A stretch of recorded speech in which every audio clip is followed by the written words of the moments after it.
Okay, everyone. Well, it's a couple of minutes past midday. I know that some people are going to be still joining as we start off this session, but that's the way it goes with the wonderful world of Microsoft Teams. So first off, thank you so much for giving up your time this afternoon. I do hope you're going to find this beneficial. The beauty about Microsoft Teams is I haven't got to go through too many of the whole fire exits and all that type of malarkey. Hopefully you should know wherever you are the quickest way to get out.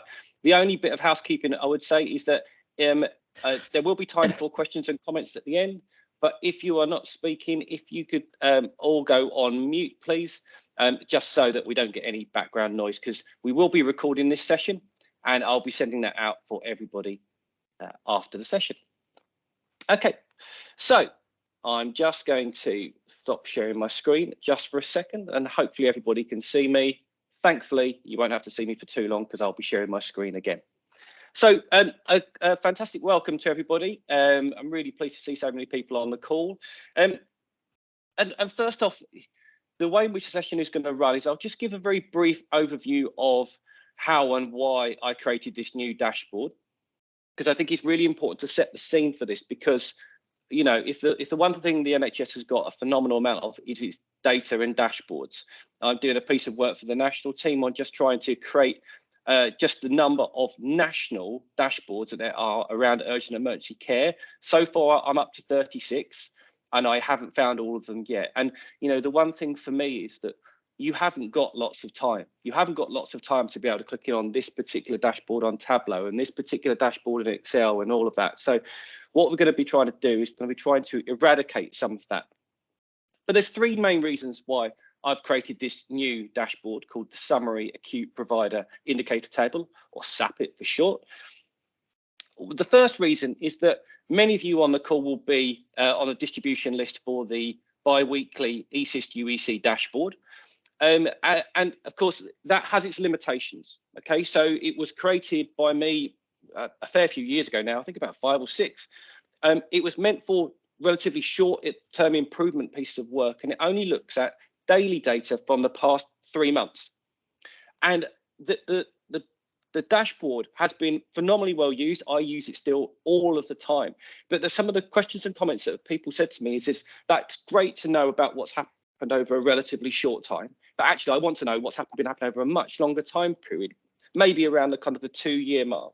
And so that's what this dashboard does. So the first reason why I created this dashboard was that we would have a much longer view of what has been happening in terms of process measures, outcome measures, demand measures, capacity flow, almost everything to do with urgent emergency care over the past 2 years. And I will touch on why I've chosen 2 years and why it doesn't go back further than that. The second reason is that the dashboard now provides context. So I've also had a number of people that come to me to kind of say, well, that's great that we are at 30% of the patients that we treat in the first 60 minutes, but where is that with everybody else? Now, everybody talks about the fact that everybody's under a phenomenal amount of demand, and we'll have a look at that. But if you've noticed that between now, this year and last year, you've seen a 30% growth, wouldn't it be great to have a bit of context behind that to say, well, actually, we've seen 30% growth, but everybody else has only seen 20%. So it adds an awful lot more context and a bit more benchmarking around the performance and some of the urgent emergency care activity levels that have been seen over the relatively recent period. And then the third thing, and to be honest with you, probably the most beneficial, is I started to bring data from multiple different sources. So there are, as I said, the data in the NHS is phenomenal and vast. And to be honest with you, quite a lot of it is not particularly helpful. I can say that as a bit of a geek. Don't speak to any of the other ECIST colleagues around it. But it's really important to try and understand that actually, yes, we've got a really rich data set of SITREP data, absolutely fine. However, we've got loads of discharge data. We've got loads of community data, primary care data, ambulance data, data from across the whole urgent and emergency care pathway that we don't tap into. And there's various different reasons for that as well. So they're the 3 main reasons for that. What I'm going to do now is we're just going to dive straight into the dashboard. Now, I'm acutely aware I've only got an hour.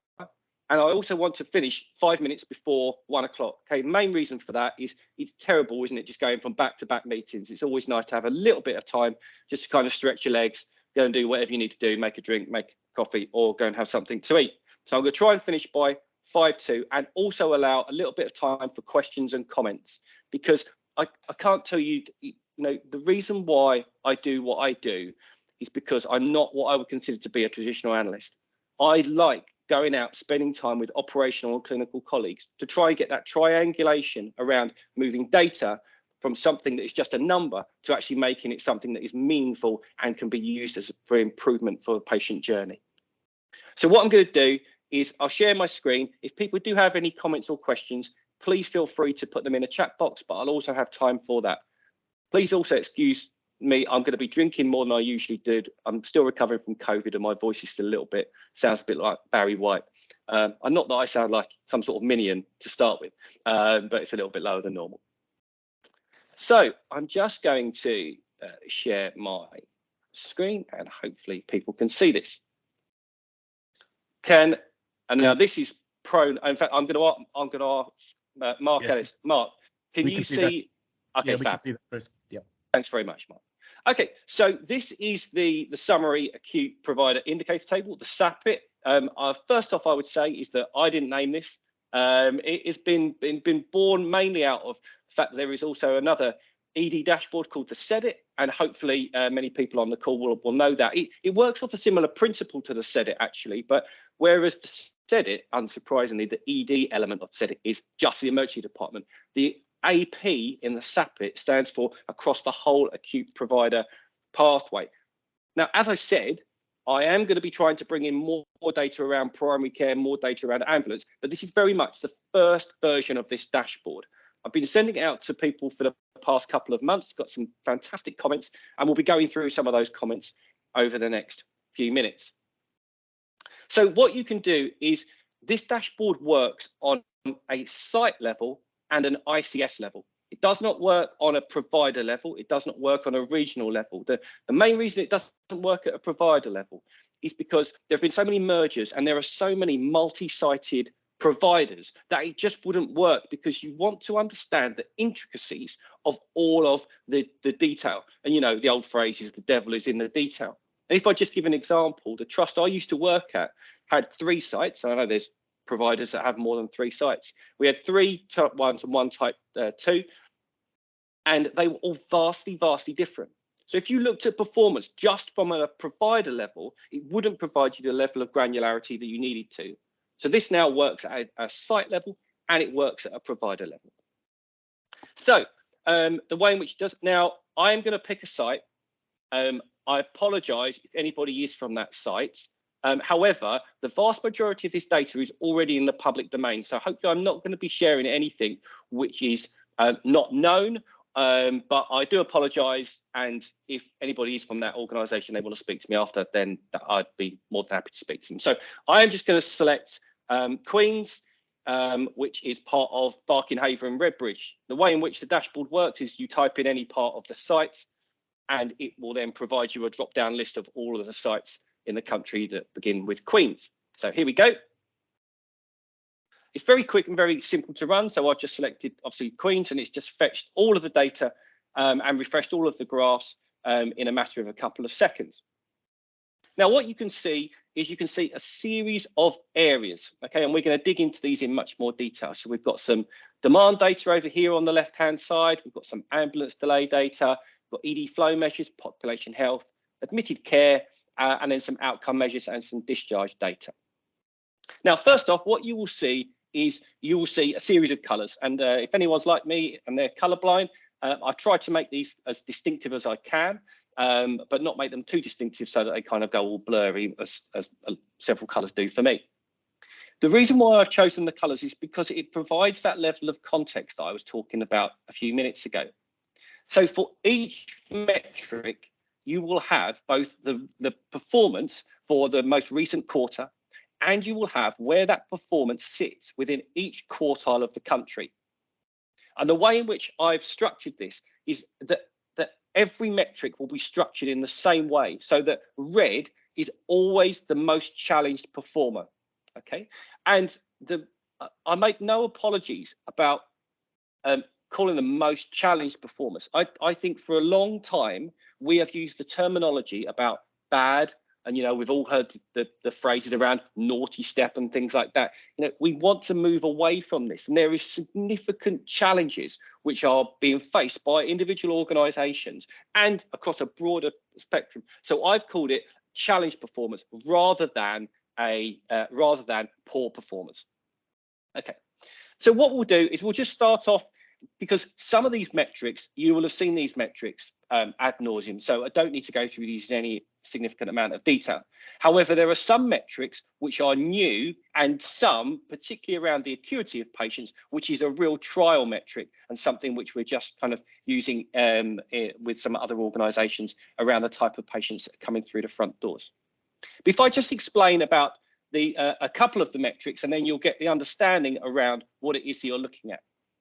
But because I've ranked all of the metrics in their quartiles, what we can immediately do is we can immediately look at the whole of the dashboard, and what we're looking for is we're really looking for anything which is in red, because that is saying that performance for that individual metric is in the highest quartile in the country in terms of most challenged. You could, and I will only say this once, you could say that that is in the poorest quartile, but I'm going to say it's in the most challenged quartile. And let's put that into a little bit of context. So, for example, at Queen's, BHR, which is in East London, their emergency department attendances have increased by 43%. Let's just round it up a little bit, by 43%. And so what that definition is it's saying that in the most recent quarter, which is in the data up to the end of April, because, and I'll come on to talk about where I get some of the data from. So I've got data up to the end of April. So it's the most recent quarter up to the end of April. And from February, March and April this year, compared to February, March and April of 2021, ED demand has increased by 43%. Now, I know. The first question that people say to me is, why are you comparing a kind of, excuse me, a back end of the pandemic with a mid of the pandemic position? And that is an incredibly valid comment. The reason why I've done that is I have done that for the future development of this dashboard, because hopefully, fingers crossed, that if we look at this dashboard this time next year, Queen's Hospital will not have seen a 43% increase year on year. Because if they have, and if the whole country has seen a 30% increase in ED activity, we are in a world of problems. Okay, so I have compared that, but the main reason is I've applied a consistent methodology. So yes, Queen's has seen a 43% increase in their ED demand. Yes, it's in the highest quartile in the country, but I can compare them because I'm using the same methodology for every hospital within the country. So then you start to look, once again, dig into the detail a little bit. So, okay, so Queen's has seen a 43% increase in their ED activity. But if I'm, the GM or the clinical lead for ED, it doesn't bother me that it's the whole thing. But what I might want to know is kind of going, well, actually, do I need to go and speak to my ambulance provider, or do I need to go and speak to my primary care colleagues to kind of say, well, hang about, what's going on? And we can already do that in the dashboard. So we can have a look at, yes, 43% increase in total activity, but their ambulance demand has actually decreased by 20%. So whatever is happening in terms of not conveying patients via ambulance from 999s into the emergency department, they are doing well in that. So once again, although they have seen they're in the most challenged quartile for their ED demand, they are in the least challenged quartile for their ambulance attendances. So then what we need to do is we then need to have a look at their walk-in attendances. And that will show you that the vast majority of their increase has come from walk-ins. So although overall demand has gone up by 43%, walk-in attendances has actually gone up by 74%. A phenomenal increase. And there's been loads in the press about primary care and the lack of availability and patients voting with their feet and et cetera, et cetera. We're not going to dig into this detail, and this dashboard won't do that. This dashboard will not answer every question you have around urgent emergency care. However, it will guide you to areas of interest. Some people call them key lines of inquiry, for example. So actually what this dashboard will do is it won't answer everything, but it will direct you to areas that you might want to focus on. We can then have a look at the proportion of ambulances that are the total attendances. So actually at Queen's, they only see 17% of their total activity that come in via ambulance. Once again, it's in the lowest quartile in the country. And the question would be, is that why is that? Why is it that in a large hospital, I've been there several times, and I absolutely love my time working over there with the guys. Why is it they only see 17% of their activity as an emergency department? Now, the classic phrase around this, once again, is data without observation is ignorance. Okay, we should not be jumping to conclusions around what is happening at this particular hospital just because we've looked at their data. What we should do is we should say, well, actually, that is really interesting. Maybe we should go and speak to the people over in the Queen's Hospital and say, well, why is it that patients are not coming via ambulance and they're coming via walk-ins or any other route? Just could everyone go on mute, please? I just got a little bit of background noise there just for the recording. Thank you. We can also then start to have a look at paediatrics and say, what proportion of their total activity is from paediatrics? And then the first of the newer metrics that people may not be familiar with is that when I was working with an ICS down in the southwest of England, they came to me with a hypothesis that they felt as though they were seeing a high proportion of high impact users. So, you know, years ago, we would have called them frequent flyers. Don't call them that anymore, call them high impact users. And what I wanted to do was I wanted to see whether we could have a look at every hospital in the country and have a look at what proportion of their total activity is taken up by patients who have attended 10 times or more. Now, there's no real rhyme or reason why we selected 10 times or more. And I initially actually started to have a look at patients who have attended more than once. So I don't know about you, but I'm relatively accident prone, but I haven't been to A&E department in the past 5 years. Apart from last week with COVID. But what we wanted to do with it for this particular organisation is say that actually, yes, you are an outlier.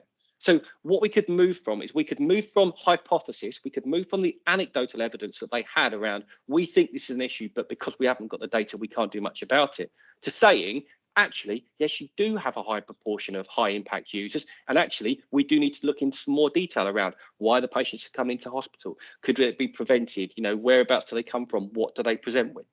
So we're trying to put more comments, more ideas, more suggestions from people onto this dashboard. Now, don't go crazy. I can't put everything onto this dashboard because otherwise it would just get too big and too unwieldy. But we are taking suggestions about hypothesis, anecdote that people are working through, so we can try and see where we can add value to this dashboard. If we then start to have a look at ambulance delays, so this is it's similar data to the data that you probably have seen, but it's shown in a slightly different way. So I have shown the ambulance handover delays in terms of growth rather than the raw numbers. The reason why I haven't shown raw numbers is because you can't compare one hospital with another if you're doing raw numbers, because one just might see substantially more ambulances than others. So what I've just done is I've just said, right, have you seen a significant growth in that particular metric, and where does that growth rank across all of the quartiles of the country? So we can see, for example, that at Queen's, actually, they're doing quite well in terms of their ambulance handover delays. Yes, it has seen a growth, but it's not been as high as everybody else. There is a little bit of contextualization around the proportion of all ambulances that result in a handover delay. So that's the metric over here. So this is showing that nearly a third of all of their ambulances result in a handover delay. But actually, that's pretty good compared to a lot of the other organisations across the country. Another interesting metric that has been looked at in one way for a very, very long time, which is conversion rate. So this is the proportion of patients that come into the emergency department and then go on to be admitted to a bedded or an inpatient area. It could be SDEC as an example. But actually, I thought would be a really good, interesting metric to have a look at was the proportion of patients who are converted to admitted who arrive via ambulance. Because, you know, unsurprisingly, me as a non-clinical person, you would imagine, and I've never called an ambulance in my life for anyone, but you would imagine that patients who have gone through multiple different gateways, spoke to multiple different people, but if they have been deemed acutely unwell enough to have gone through 111, 999, they've got an ambulance come out to them, and then the paramedic crew have deemed them acutely unwell that they need to be conveyed to the emergency department, you would think that that those patients have a really, really high conversion rate, but it is substantially varied across the country. And actually, if we have a look at Queens, for example, they only admit 15% of all of their ambulance patients. Now, once again, when this dashboard comes out, you can have a look at this for your site and your ICS as well, just to have a look at the variation. But one thing that somebody did say to me, which I thought was a very, very interesting point, was, okay, so they don't admit too many patients, a lower proportion than anybody else. However, the reason why patients are brought to an emergency department via an ambulance is because of diagnostic tests that cannot be, unsurprisingly, undertaken in the back of an ambulance. So what I've then done is I've then pulled out the average number of investigations per patient for patients who arrive via ambulance. So then you can start to kind of say, well, actually, okay, they have a low proportion of patients who are admitted via an ambulance route, but actually they are the second highest quartile in terms of the amount of investigations. So it's not that the patients are not appropriate conveyance to the emergency department. It's just that after they have had that diagnostic test, investigation, etc., they are deemed that they do not need to be admitted. So it's not a question that it was an inappropriate conveyance, because that is going to open up a whole world of different conversations and potentially break down relationships, and we really don't want that to happen. But what it can do is it can start to have a look at the appropriateness of patients and why they are brought into hospital, just once again to add that additional layer of data into the conversation.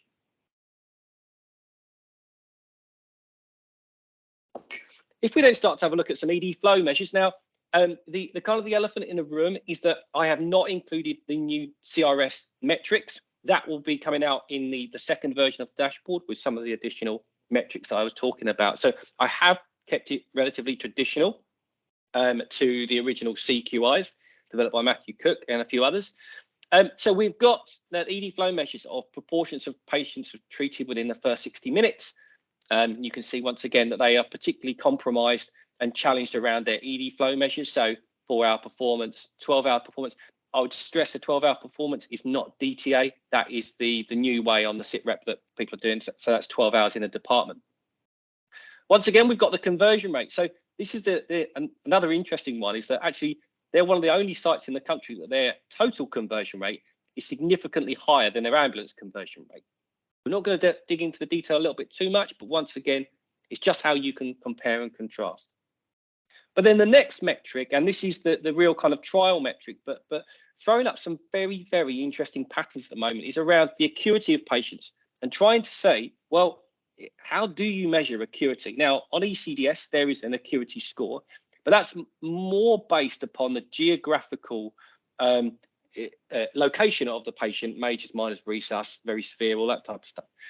And what I have done just a couple of months ago, just an idea that I came up with was, you know, every patient on ECDS, give or take, there are a small exception, but give or take, almost everybody has a HRG. Now, the HRG, Healthcare Resource Group, not going to go into the whys and wherefores around that, but when you get admitted, there are hundreds, if not thousands, of HRGs. But in the emergency department, there are only 11. There's a couple more, but they're seldom used.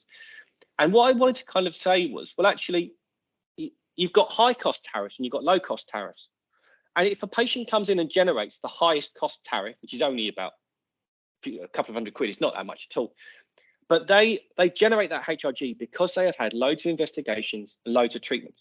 But a patient who comes in and generates a low cost tariff, where there's no investigation, no treatment, you would think, once again, from a non-clinical brain, that the patient who comes in and generates a high cost tariff is more acutely unwell than a patient who comes in and generates a low cost HRG tariff, no investigations, no treatment.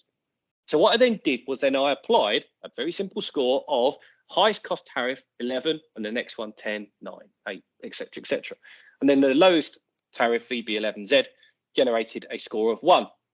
So that we could then say, well, actually, could we have a look at every patient in every hospital and look at the acuity score of these patients? Because if I had £1 for every hospital that I went to and they said, we see more acutely unwell patients than everybody else, well, do you know what? That's absolutely fine. However, I would want to put some evidence around this.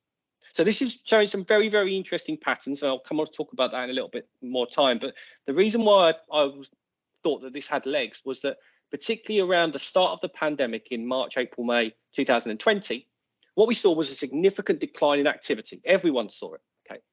But interestingly, the acuity went up. Now, once again, in your mind, you're thinking, of course that's right, because we know that the only type of patients that were coming to the emergency department were acutely unwell.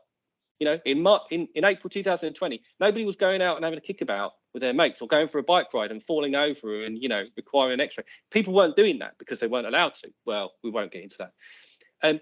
But it was really important to have a look at how that pattern has changed, particularly over the past few months, with the increase in activity, which is mainly being driven by walk-in patients. But more interestingly than that, the acuity has started to decrease. So we've got more patients coming to the department, but being driven by walk-in and with their acuity score low. Now, you could put 2 and 2 together and say maybe that could have been seen in primary care if there were alternatives to the emergency department, but we're not going to get into that right now. We've then got the APD6. Now, this is a metric that I've borrowed from the SEDIT. We're not going to go into the whys and wherefores around that, but it is stands for the aggregate patient delay, and it is the amount of time that patients spend in the department after 6 hours who are admitted. Now, the reason why we do that is because there is evidence to suggest that clinical harm starts to happen around 6 hours. So therefore, we want to know how long patients are in the department after that particular time. So let's start to then have a look at some of the other data around here. Now, one of the very hot topics of conversation at the moment is around population health management. And, you know, when we go out to organizations, they will say things like, we see this type of patient, our acuity score is higher, but also, well, we see a lot of mental health patients, or we've got a higher deprived catchment population area.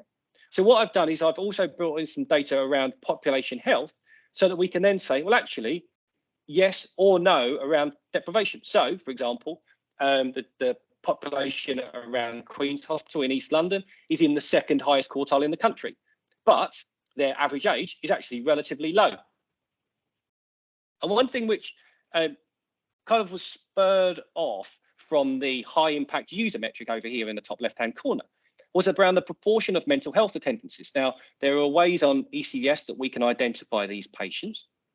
And I thought it was very interesting to kind of put this on there because there is a massive, massive variation across the country for the proportion of total activity that is attributable to mental health. And interestingly enough, I was having a conversation with somebody earlier on. I won't mention who that was, but see, they had a very high proportion of mental health patients. They knew it. They knew it anecdotally, but they needed the evidence to be able to back that up, because then you can start to dig into much more detail about, well, actually, let's have a look at the profile of attendances for our mental health patients. Let's have a look at what tends to happen to those patients. Do they get admitted onto one of our wards because they, you know, there's nowhere else for them to go, or what happens to them? It's really important to take a piece of data, but then transform it into something which is meaningful to patients. Data at the end of the day is just a number, and I can't stress that enough. You know, I see things on Twitter and various other social media platforms when they're like going, oh, data has done this, data has done that. Well, trust me, data has done nothing by itself.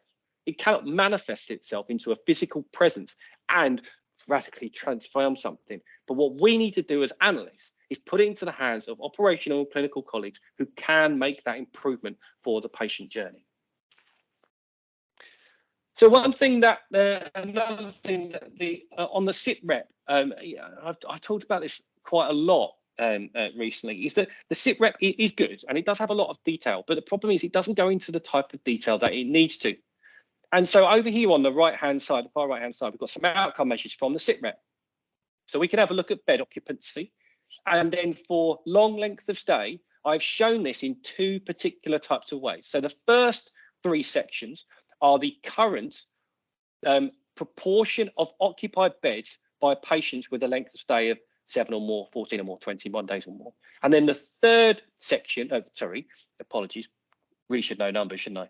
The second section is about the growth in long stay patients. So we want to know whether it is increased from this year compared to last year, and whether the total proportion is particularly high.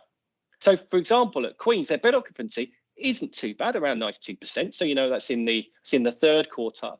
But actually, they do have a high proportion of patients with a long length of stay, particularly the 21 days. So the really long stay patients, they have a fifth of their beds occupied by these types of patients. So evidently, there is some issue around discharging these patients onto onward care or back to their home, if that's entirely possible. But the SITREP is great, but it just looks at the whole hospital. And once again, as I said before, the devil is in the detail.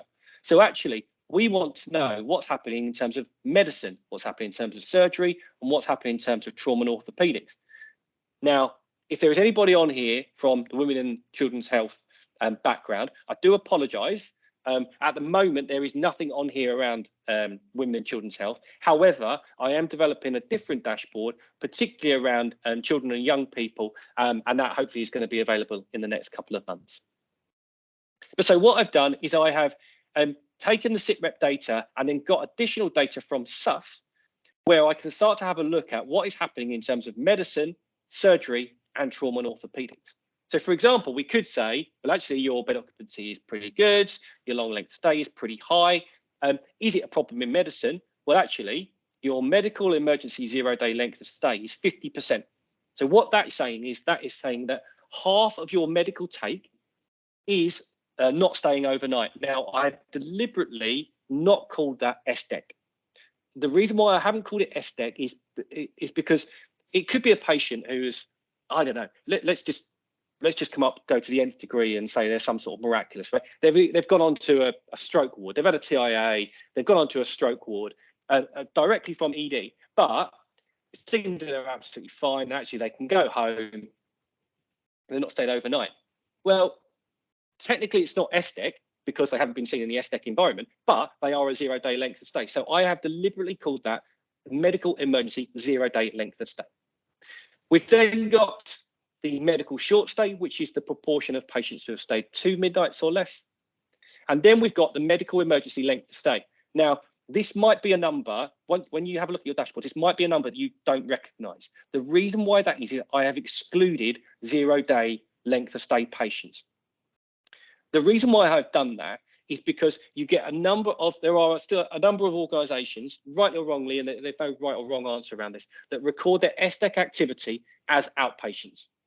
So if I included all patients, you would immediately get a disbalance between patients, hospitals who record them as an inpatient and hospitals who record them as an outpatient. So I excluded 0 days entirely so that we can get that distinct comparator. We've then got surgical activity, so we can start to have a look at the elective day case rate. We can start to have a look at emergency length of stay. And so we can immediately see that, yes, there is a slightly higher length of stay, medical length of stay than the rest of the country. However, surgery and trauma and orthopedics does look like it is a significant outlier in terms of the most challenged quartile in the country. So once again, what we're trying to do is we're trying to go down to that next level of conversation. You know, my old medical director, absolutely loved working with him. He was very challenging, and he always used to say to me about the 5 whys.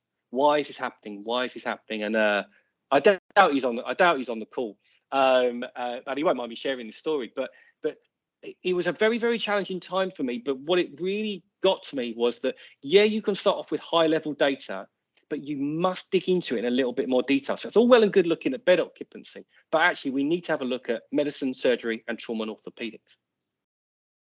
We can then start to, over down here on the right-hand side, look at the weekend discharge ratio. So this was a metric that was introduced to me a couple of years back by a fantastic man. And so this looks at the proportion of patients that are discharged on a weekend compared to those that are discharged on a weekday. And if I just pick silly numbers to prove a point, if on average you discharge 50 patients on a weekend, and on average you discharged 100 patients in the week, your weekend discharge ratio is 50%. Now, we obviously don't want to see a significant variance between that, because why would you? Now, the only thing I would say is a little bit about definitions on this. I've only selected emergency patients only because elective patients are so significantly weighted towards the week. And I've also excluded patients who have died in hospital because not speaking ill of them, they don't choose when they die. So we've excluded those patients from there. But what I have done, and this was once again through conversations that I've had with other people, was having a look at a proxy measure for simple and complex discharges. So actually, what I've done is I've looked at the weekend discharge ratio for all patients, but then I've also looked at the weekend discharge ratio for long stay patients, because you'd like to think that if a patient has been with you for 30 days, you're going to know an awful lot about them. You're going to know about family, you're going to know about friends when they come and visit, etc., etc. So actually, being able to plan for the discharge for a longer stay patient should be easier. So the question is why has Queen's got a discharge ratio of 60% for all patients, but only a third of all patients with a length of stay of 7 days or more are discharged on a weekend? Once again, the dashboard is not going to tell you. It has to be discussed with people in the know. And for ICS only, however, I am starting to have a look at how we do this at a site level. I've started to get some data around criteria to reside, discharge on pathway 0, and discharged on pathway discharged home. So then what we've got is, for every metric along here, we have got a graphical representation of what has been happening over the past 2 years. So first off, there's an element around population health. So if you ever wanted to know for your particular hospital, if you see more older patients than anybody else, you will be allowed to do that. So over here, whenever you see a graph like this, the bar is always the England position and the dot is always the site that you have selected. So once again here, it's Queen's. And on the total activity profile, the light grey bars are female and the dark grey bars are male. So what we can see is that, particularly for Queen's, that they see a higher proportion of younger people under the age of 10 than the rest of the country. Question is, did they know that? Did the paediatricians know about it? Do they know about that in public health? Because actually, the rest of the population health, actually, the age profile actually looks relatively similar to the rest of the country. But then what if I do, and this is the one that was kind of, when I did this dashboard, this is the one that really kind of shocked me the most. So what this does is this looks at the total time in department based on age. So if, for example, I'm 10 years old and I go in, and I'm just going to pick it at an England position because it's no matter which hospital you look at, it is still quite shocking. If I go to any hospital in the country, on average, I'm in the department for 3 hours, 180 minutes. However, if I am 80 years old, I'm in the department for 498 minutes. So what's that, about 9 hours, 8 hours, something like that. That is a phenomenal difference. Now, I know comparing a 10-year-old with an 80-year-old is not the best way to go down it. However, should there be that significant variation between the two ages? I would argue there shouldn't be, and actually we should delve into that in a little bit more detail. Maybe have a look at frailty units as an example. We can then have a look at deprivation profile over here, split by the 10 deciles of deprivation. And we can also have a look at the chief complaints. So if you ever wanted to know what is your highest proportion activity based on chief complaint, you can have a look at, well, actually, it's gastrointestinal, trauma and musculoskeletal, and they represent about a third of your total activity. Obviously, this does rely on ECDS activity being updated, but it is there if that is possible. So then we go into starting to have a look at much more time series data. And what you'll also be aware of is that in my next iteration, I will be putting on their statistical process control where applicable. But at the moment, it's just a standard line graph or multiple different metrics. The one thing that I will kind of draw your attention to, though, is this graph that I was talking about earlier, which was about acuity. So if we go back to May 2020, you can have a look at the blue line, which is activity. And what you'll see is there is this fantastic relationship between when activity went down, acuity was quite high, and then activity started to rise, acuity started to come back down. Then lockdown 2.0, can't believe I just said that, around Christmas 2020 going to 21.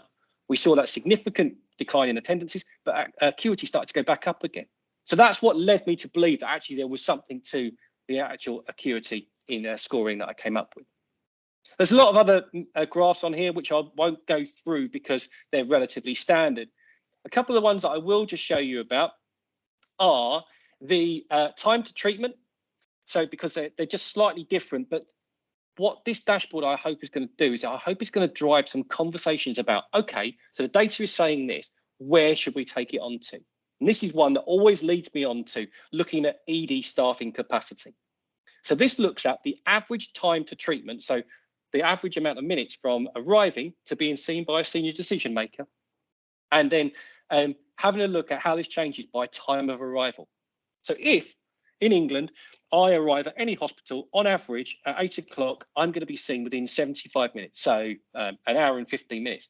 However, if I arrive at 2 o'clock in the morning, I'm going to be seen 2.5 times longer than that. Well, if I'm a patient, if I'm a user of the emergency department, why is that? What's going on in the emergency department? Now, of course, it might be an issue with onward flow, but it might also be to do with triaging, treatment capacity within the emergency department or diagnostic capacity. And we've got lots of tools. I know I've worked with many of you around looking at ED staffing. And if after you've had a look at this dashboard, you'd like to delve into this in any more detail, then please feel free to get into contact with me. Another graph that people may not have seen is about the average patients in departments. So we've looked at activity levels, but actually what we want to see is the kind of the critical mass or the total number of patients in the department. Now I've shown this by midday and midnight. So what this does is it looks at the whole month and it will say, and let's just pick April, for example, at Queen's on any given Monday, on average, within April 2022, there were 99 patients in the department. However, if we go back to April 2021, there were only 74. Now, activity levels haven't gone up by that much, but total patients department have increased. So what we can then see by that is, well, okay, that means that if activity levels haven't gone up as much as total patients in department, that it must be the amount of time that patients are spending in the department because of the lack of onward capacity, whether that's in hospital, SDEC, outside of hospital, virtual wards, discharging patients, etc., etc. So the average patient department is once again a brand new metric. We then start to have a look at long stay patients. So I've just shown bed occupancy, long stay patients 7, 14 and 21 by number, and then the proportion of beds occupied. Because what the benefit of showing this is that if you just looked at numbers, it could just be that overall bed occupancy is increasing. So if overall bed occupancy is increasing and long stay numbers are increasing at the same rate, you kind of go, well, that's the way it goes. It's all in line. However, what you can see at Queen's is that their proportion of beds occupied by long stay patients has increased exponentially at a greater rate than overall bed occupancy. So it starts to add a narrative to the story of why patients are waiting longer in the emergency department, because our beds are more full. And why are beds more full? Well, the patients are waiting longer in hospital. Now, what we then want to do is then want to transfer that and kind of say, well, actually, let's have a look at community data. So in the second version of the dashboard, we will be getting more community data in there to help paint that picture of post-acute care. We then have multiple different metrics around length of stay for all of the divisions that I was talking about. But what I will just kind of draw your attention to is the bed model. So this is the last aspect of the dashboard. So if people do have any comments, please feel free to put them in the chat box and we'll come on to that in a minute. But what people have often said to me is, okay, so you've got a really complex bed model over here, but could you have a simpler bed model just on the dashboard that will then forecast what you think is going to happen for the next 12 months? So that's what I've built into this dashboard. So every month when this dashboard comes out, you will have a forward 12-month view around how many beds are going to be needed for medicine, for surgery, and for trauma and orthopedics. And then once we get a kind of a BI solution to this, you could then be in a meeting and say, well, hang about, well, actually, Chris, our emergency activity is going up by 5%. Well, okay, over here on the left-hand side, I'll type in 5% increase in activity, and the bed model will automatically adjust to show what that now looks like. But then you could also say, well, actually, what if we, because of the amount of patients we're putting through same-day emergency care, what if we're going to see a reduction in length of stay of a quarter of a day? You just type in minus 2.5, and it will make that change, and it will say instead of 373 beds, which it was before, you're now going to free up 10 beds by your reduction of length of stay a quarter of a day. So it just allows you to play about with bed modelling, having a look at capacity that you need in order to see your patient for the next 12 months. So it's not a surprise about when some of the issues occur. So that's it in terms of the dashboard. I know I've pretty much flown through that and probably could have spent at least another hour on that, but I wanted to leave just a few questions, a few minutes for any questions. So I'm going to come off sharing my screen. And does anybody have any questions? If they would like to raise their hand, or I will have a look in the chat box.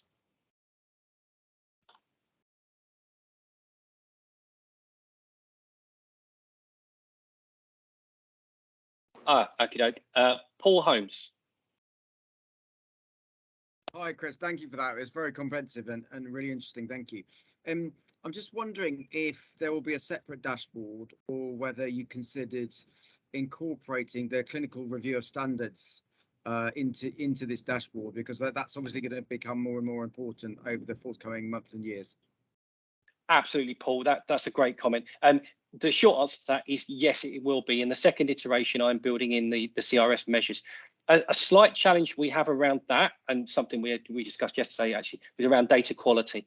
It's the perennial thing, you know. But my adage is the data quality doesn't get better by itself. Publish it, and then when people see their data, they kind of go, bloody hell, you know, that's not right, or it could show something in a different light. So yes, Paul, in the second iteration, CRS metrics will be included. Thanks. Christina, you had your hand up, but it went down. I did. I was just going to ask about how does your dashboard reflect those which are medically fit and then are waiting for social care, so that back what we're seeing is, you know, we're not releasing the capacity because we've not got that social care input, and I know that is conveyed in our sit reps usually. Yeah, absolutely. So that is one thing that I want to push on more with. And so what we're doing is I'm taking on board all the comments and questions and suggestions that people have said, and then going to put that into the second or third iteration of the dashboard. I do want to put more data in there around the discharge collection, which is what I think you're talking about the medically fit patient. So absolutely going to put that on there. I know I'm sounding like a politician, and I'm just saying yes to everybody's questions and suggestions.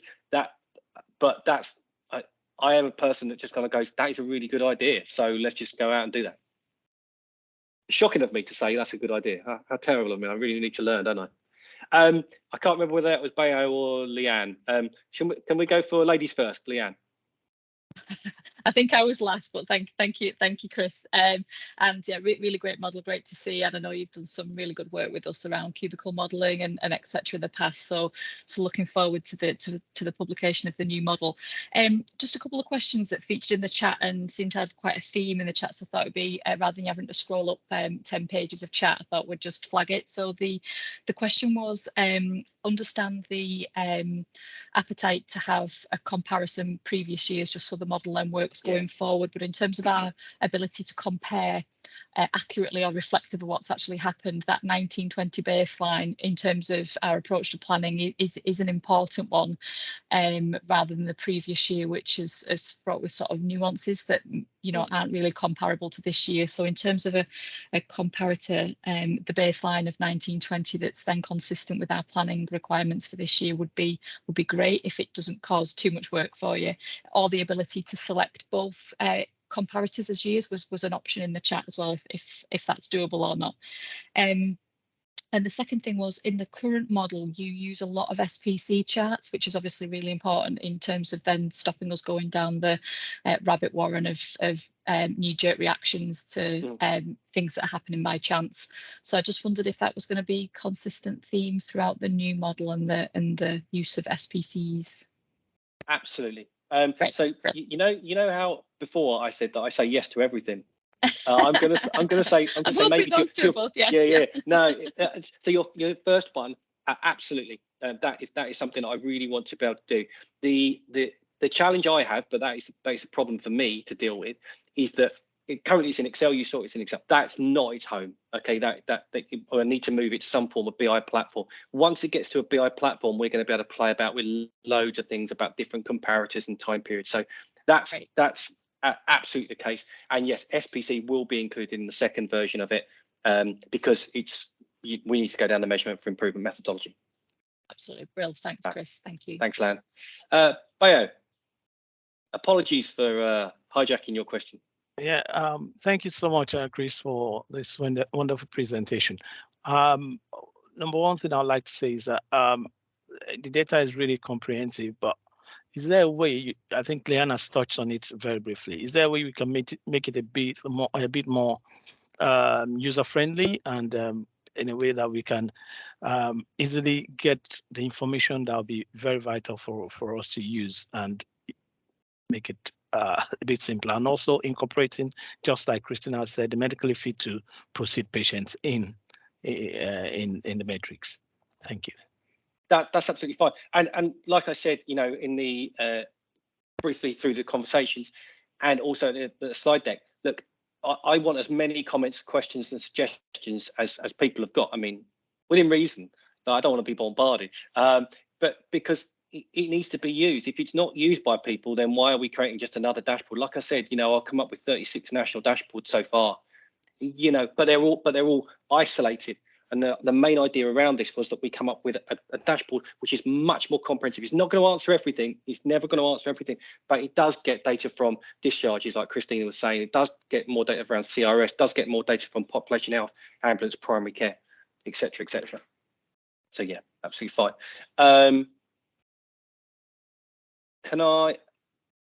I'm not too sure how to pronounce the name of the first person that's got their hand up. I do apologise. No, I can't. I do apologise. Jessica, can we go with your question next? Hi, thank you. Thank you for that overview. It's really nice to have a talk through new dashboards because it really gives a better understanding rather than trying to figure it all out. And so thank you for that. Is this being shared already, or is it going to be shared? So it is. Well, so the way in which I'm doing it at the moment is that if people, sorry, I really should have said that, but I didn't. If people would like to have access to their hospitals or their ICSs, they need to drop me an email. And then every month, I've set it up. It only takes seconds to run, so it's not particularly onerous for me. But you need to drop me an email to say, can I have Great Western's SAPi dashboard? And then I'll put you on a distribution list so that every month it just comes out. Lovely, thank you. And is it clear where all the data is sourced from? So yeah, didn't show it, but there is a definition sheet on there which says where the data has come from and what I've included as the numerator and the denominator. Wonderful, thank you. That's really useful because if we get questions back, then at least we can see where it was submitted. And there is trying to be a move away from the UEC SITREP to ECDS. Yeah. So is there a reason you've used that rather than going straight from ECDS? There's just a few. I mean, I could not agree with you more. The main reason for that is there are a few measures that are more accurate. The data quality is substantially better on the SITREP than it is on ECDS. I won't go into the reasons why that is. You can probably guess.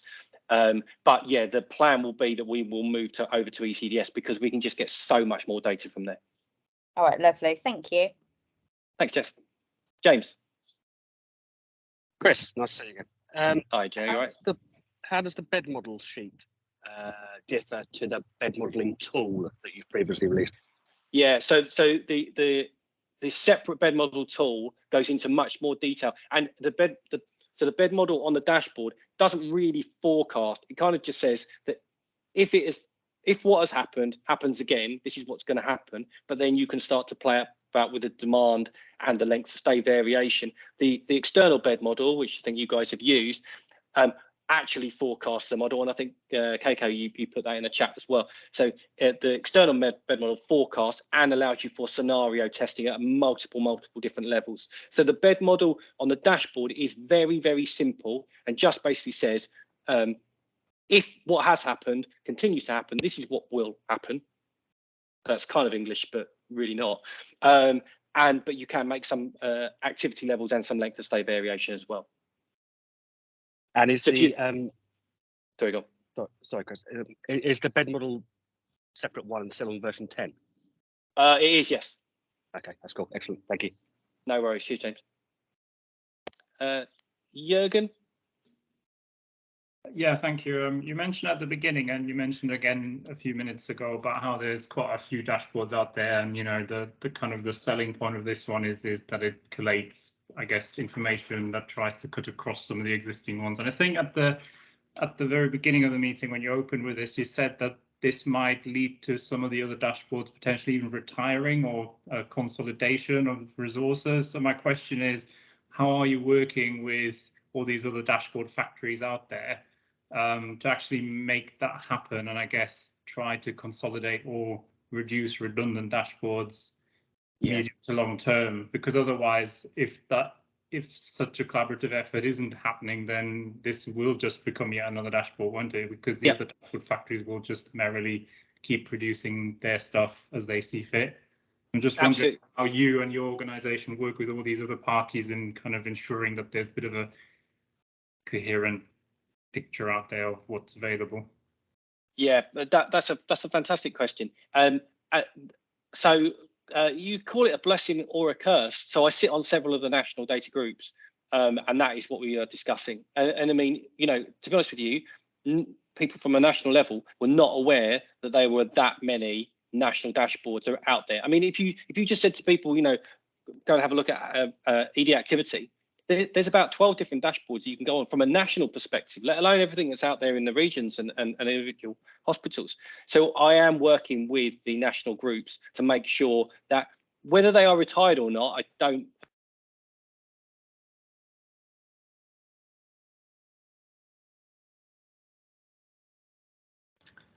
You've put your mute on, Chris. I haven't got a clue how that happened, so I do apologise.